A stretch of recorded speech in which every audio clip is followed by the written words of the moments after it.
Sooner or later it's gonna happen. You walk out in your garage and there's a little puddle under the front of your bike. You check out your fork and it's wet too. You've got yourself a leaky fork seal. I'll show you how to fix it on this episode, Keep Off the Pavement.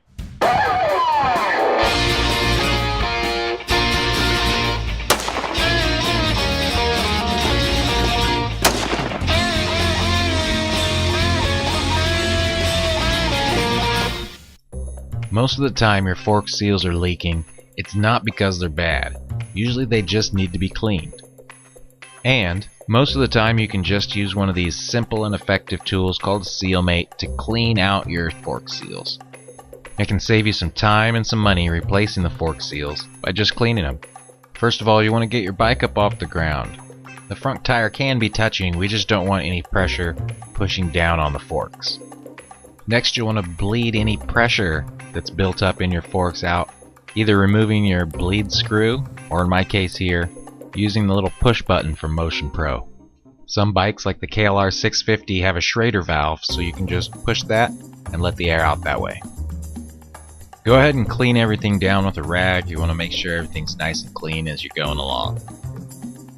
Next, we'll be freeing up this fork boot, so you'll want to loosen up whatever securing fashions you have on your bike. In my case here, I just have a zip tie that I can slide down and free things up.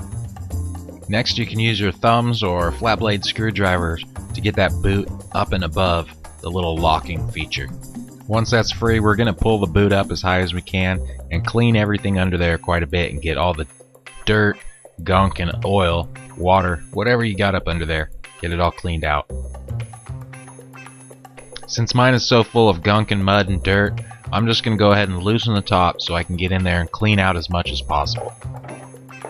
Next, we're going to want to secure this boot up and above and out of our way. A good way I've found to do that is with an extra rag. Just wrap it around the bottom of the boot, pull it up tight, and tuck it up under something.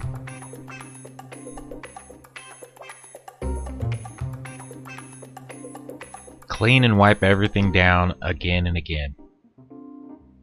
Next, we'll need to remove this dust seal, and that's fairly easy to do with that kitchen knife that I always keep in my toolbox.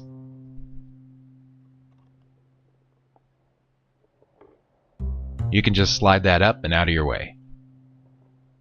Next, I'm going to inspect everything closely. I'm going to feel for any damages whatsoever with my fingers.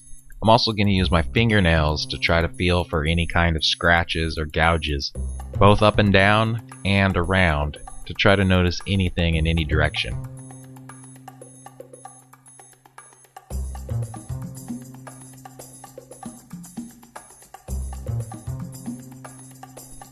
Everything looks good, so we can clean up and move on. You'll want to look down inside the top of your fork there at the seal. Make sure you don't visually see any part of it messed up, broken, or ripped.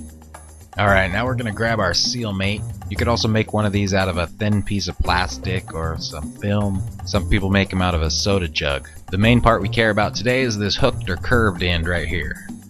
Let the SealMate conform to the shape of the tube. You'll want to slip the little hook between the fork tube and the fork seal.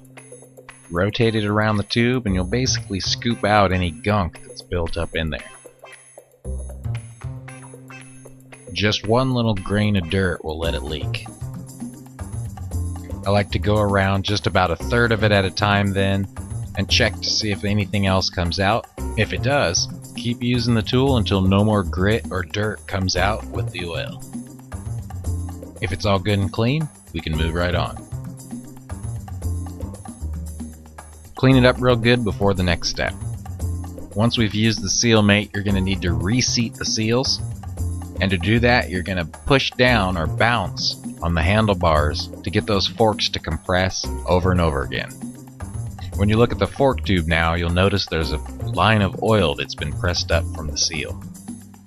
We'll go ahead and just clean that off and get ready to press down on the handlebars and compress the forks again.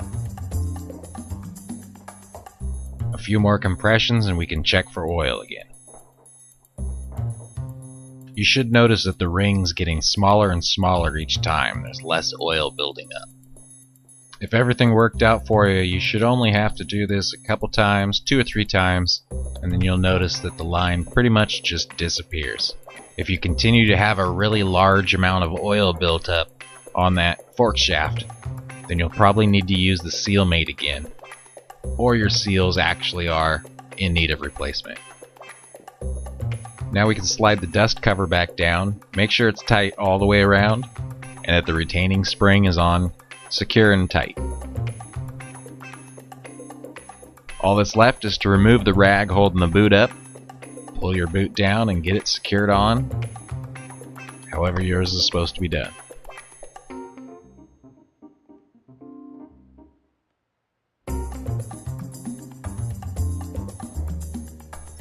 And that's it, you've fixed your fork seal leak with just a little bit of cleaning. Thanks for watching this how-to episode of Keep Off the Pavement.